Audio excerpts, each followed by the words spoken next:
Welcome to Winds of Change. I'm your host, Emmy DeGrappa. Winds of Change is brought to you by Wyoming Humanities. In this podcast, we focus on the history, people, and places of Wyoming. And today, my special guest is John Wilhelm. John Wilhelm is a sound artist, musician, audio engineer, and sound designer from Laramie, Wyoming. John is a winner of the 2024 Wyoming Innovation Partnership ArtsWork, investing in Wyoming's creative economies. John is the founder of the Audio Library of the West, an online library of Western field sound recordings and a hub for audio-based art. Welcome, John. Hi, thank you. That was a mouthful, but I'm so excited to talk to you because not just about the awards you received for your work as a creative artist, but also really learning about your journey and how music, becoming a sound engineer, became your passion, or an audio engineer is what you called it. Yeah, I think those terms are interchangeable, but what seems like a very obvious through line to me that is probably not that clear from the outside. That's true. But when you talk about audio engineering, what exactly does that mean? At the simplest state, audio engineer is anyone who deals with processing sound. I think we have this somewhat pejorative term of sound guy, which is often describes someone standing at the back of a theater, adjusting the level of microphones. That is a thing that I do. We can also imagine the people who are editing this podcast as sound engineers, or the people who record and produce albums and songs you listen to on the radio. Those are also sound engineers. My work specifically has its roots in theatrical sound design, so creating sound cues and soundscapes for live stage theater, and as a musician. So the thing I've done the longest consistently creatively in my life is play the guitar. That started, I think I received a guitar for my 13th birthday. That was over 20 years ago now. And that has been the constant through line for me, is trying, the mastery of trying to play that instrument. So are you an acoustic or electric? I do both of those pretty consistently. In college, I went to college to study music, which is a formal classical training. So I played nylon string classical guitar. You read off of sheet music, you do scale exercises. And then I also played in both large and small group jazz ensembles there, which that's almost always electric guitar, but still very, very traditional. Didn't really have a ton of influences past the 1970s that were taught or expressed there. So after college, I put acoustic instruments largely away and played in rock and roll bands, and was really interested in the noisier and the more avant-garde end of what would be still considered rock and roll. Bands like Sonic Youth were my heroes when I was younger, and still are today. People with really broad tonal palettes are what I kind of tend to gravitate towards. Oh, interesting. Yeah. And then recently, in the last 2 or 3 years, I've kind of circled back towards being much more interested in acoustic-based music. When I was just starting out as a musician, there were some small regional bluegrass festivals in Wyoming. Douglas, Wyoming, hosted one every summer. That's the first one I can think of. And that was some of my first experience of a lot of people playing live music with each other. And that's an extremely traditional art form that has a lot of kind of rigid rules about what you're expected to do. I've recently also started playing classical guitar ensembles again. 2 years ago, I helped found a classical guitar quartet that works out of Laramie. We're called the Garrett Quartet. And we play 90% nylon string classical instruments in our performances. So a quartet, there's 4 guitarists that work and play together. Yes, that's correct. It's myself, Leland Wallace, Aaron Asher, and then our former teacher. We were all former students of a man named Kevin S. Hart, not to be confused with the stand-up comedian, who taught all of us when we were in college. He's now retired.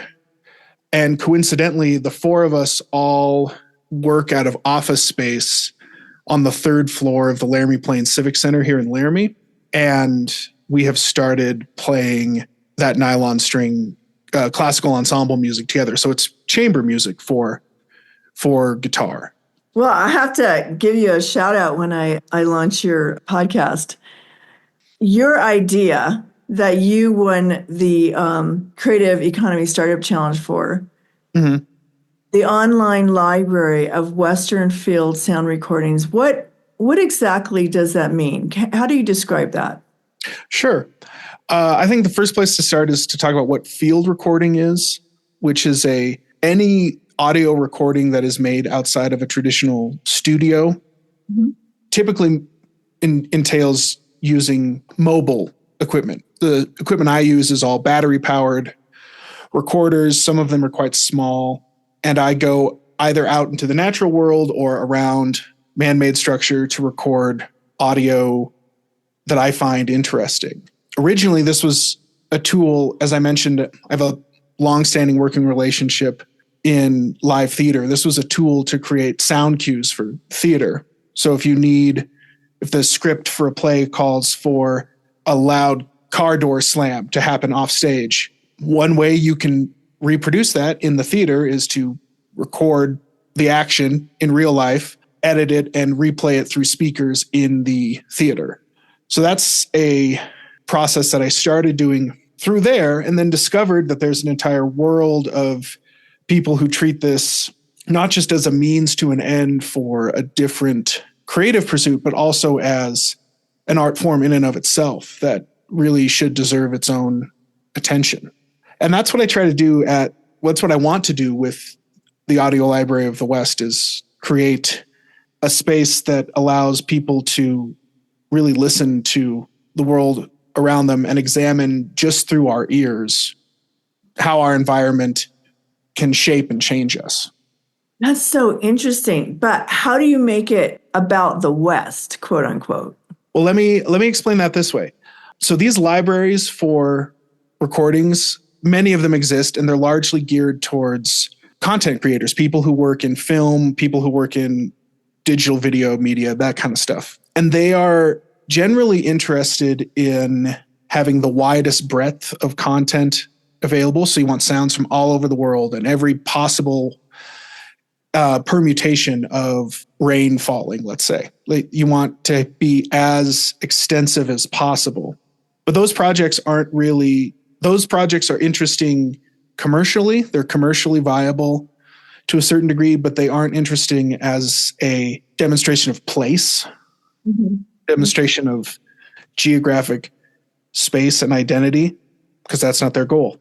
But I'm deeply interested in that question. What makes a particular part of the country, particular part of geography unique to itself? And truth be told, setting parameters for what constitutes the West in this project is an ever-moving target for me. I don't have a strong geographic definition of what the West is, because I think the thing that is the most interesting about the way we mythologize this part of the country is the fact that its notion of what it constitutes is ever changing. Frontier has a certain limit geographically. You eventually run into the Pacific Ocean. But in our collective imagination as a country, as citizens of a country, that's almost immaterial to these much more deeply held notions of abstract things like freedom and possibility. And I think there is so much interesting little gritty nuance to tease out of that question that I'm pretty open to imagining the West in a whole different, in a multitude of different contexts. If you were to walk up to someone on the street, let's say, and just ask them, If you were to think of one sound that identifies our Western culture, what would that sound be? If you heard that sound, you would say that's Western. That's Wyoming. That's what I deeply want to say is the wind. I was thinking that too. In media, we have a lot of auditory shorthands to explain a place. You can think of like famous needle drops for time and place. Fortunate Son will always sound like Americans fighting in Vietnam because it has been used so many times in that exact context.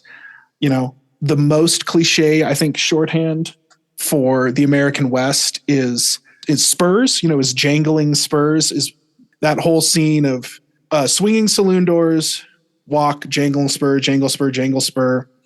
And then maybe to a lesser degree, like the tack key piano. To me, absolutely the sonic imprint of Wyoming is wind unencumbered by anything else in terrain. That is what would be the most present distinction. It's the thing that when it's missing is so quickly apparent, I think, to most people. Right.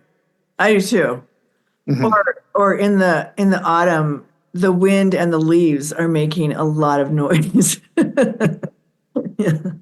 I think that, this conversation like that we're having right now is, I think, what I hope this library allows people to think about, to really examine deeply how, what our own personal environments sound like. There's a rich tradition in this kind of artwork that's tied to environmental and ecological activism.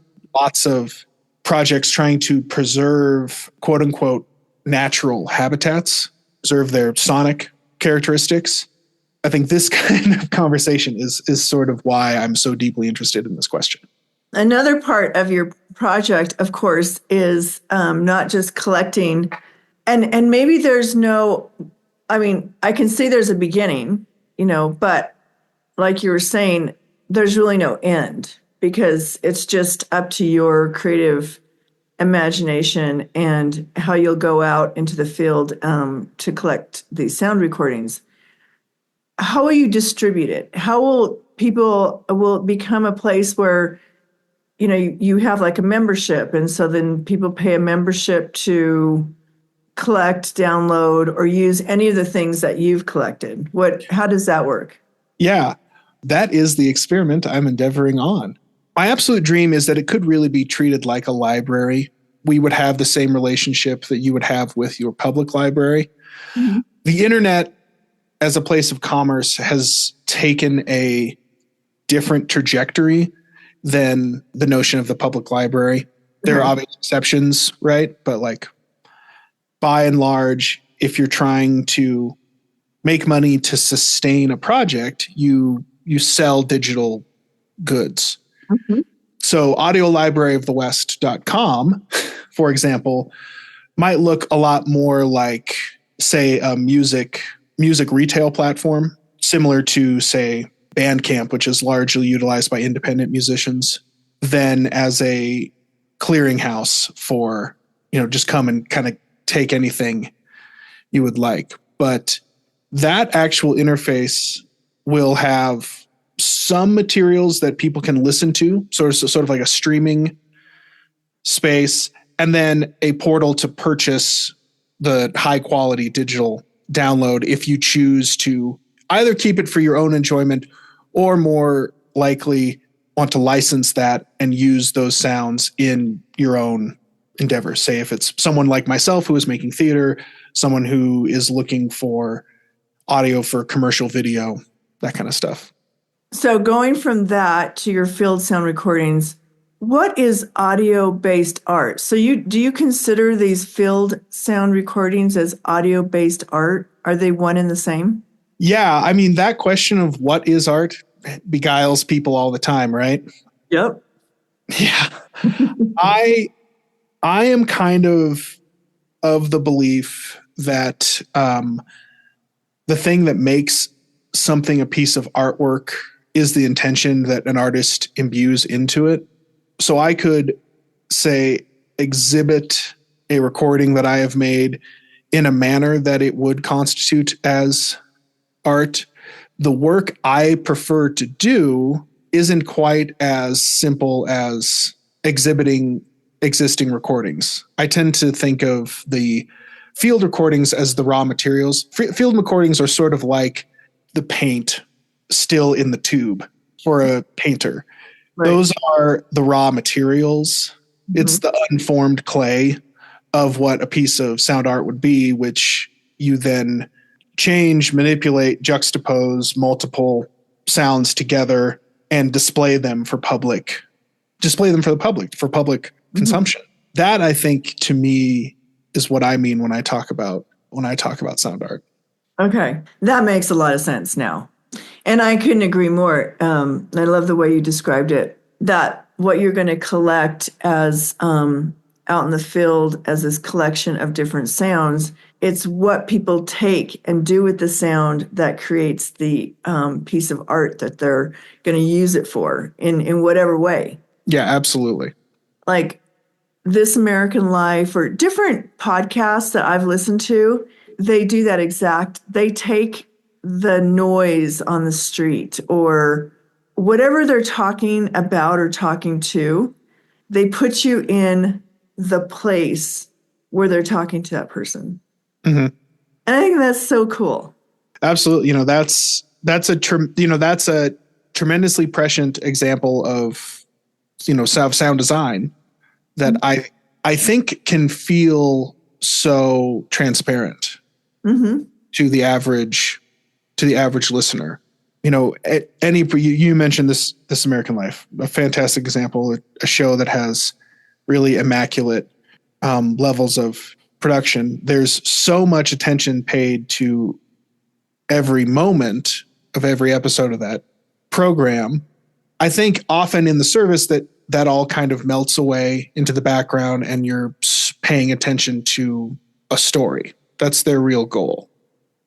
The art and the craft in sound design, I think, is often designed to feel kind of seamless to its end users, to its end audience.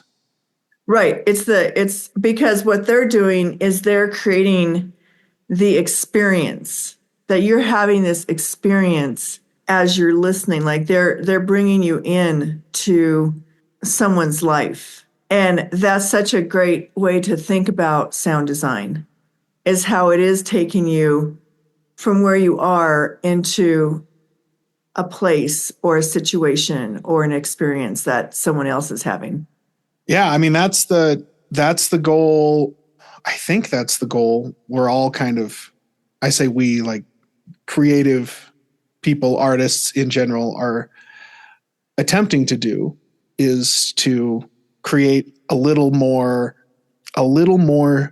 space where we give people permission to just exist one thing at a time with maybe just that piece of artwork. Mm-hmm.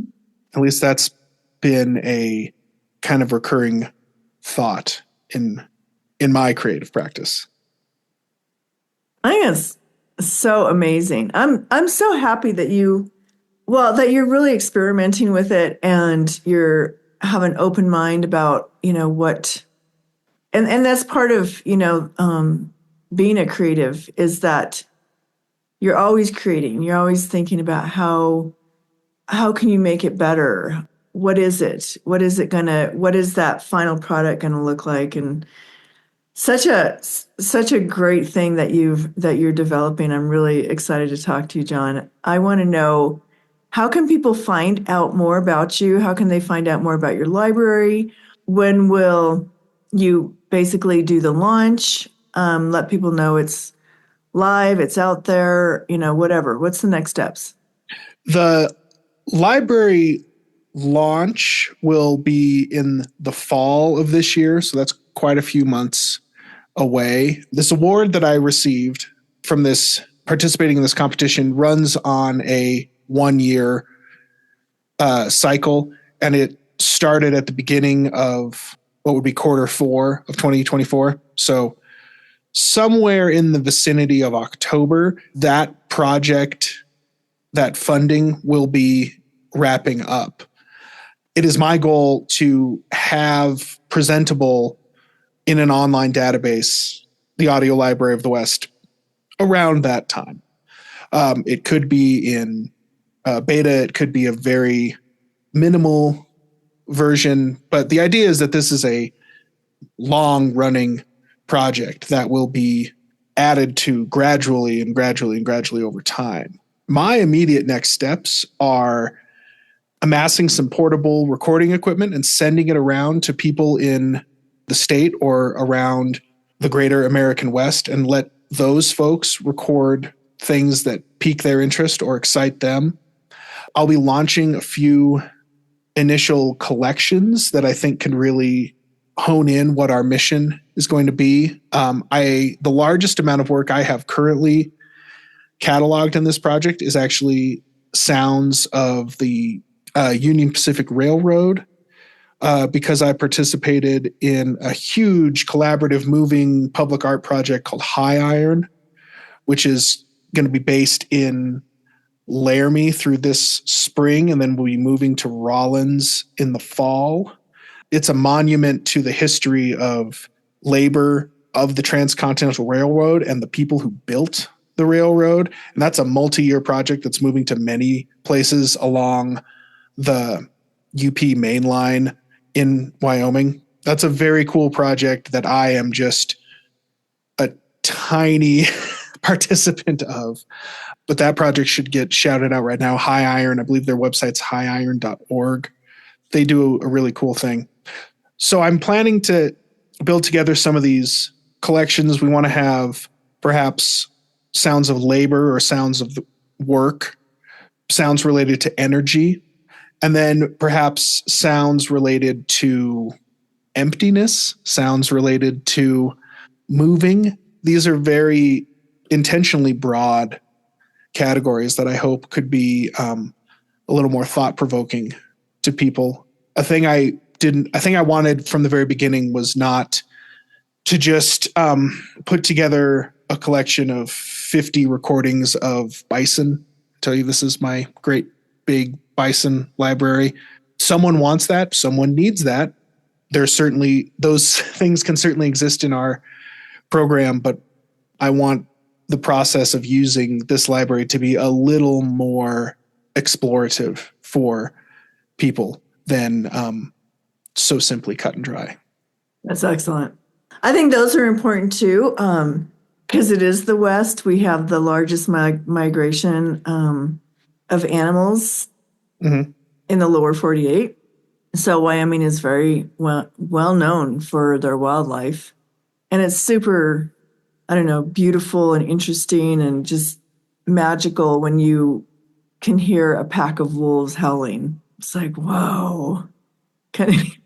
Yeah, that might be another top contender for that. Your earlier question about what's a singular sound signature. Right. That's another top. Yeah. Coyote howling, wolves howling, coyotes walking across the saloon hall with your spurs still on. Those are probably easily top three. There's some unusual ones that I've discovered in my own life. We had a little fox den in a cabin next to ours, and if you've ever heard, they kind of like bark. Yeah, foxes make crazy sounds. Yeah, it's like, what is that? So anyway, John, it's been such a pleasure talking to you. Do you have any social media channels you want to share with people right now? Yeah, so you can come find Audio Library of the West on Instagram. That's currently our social media outlet, and future news about the project will appear there. Thank you so much for your time. Absolutely. Thank you.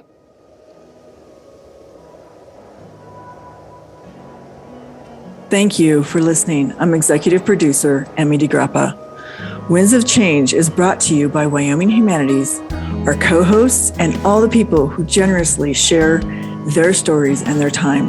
For more information, go to thinkwhy.org. Subscribe and never miss a show.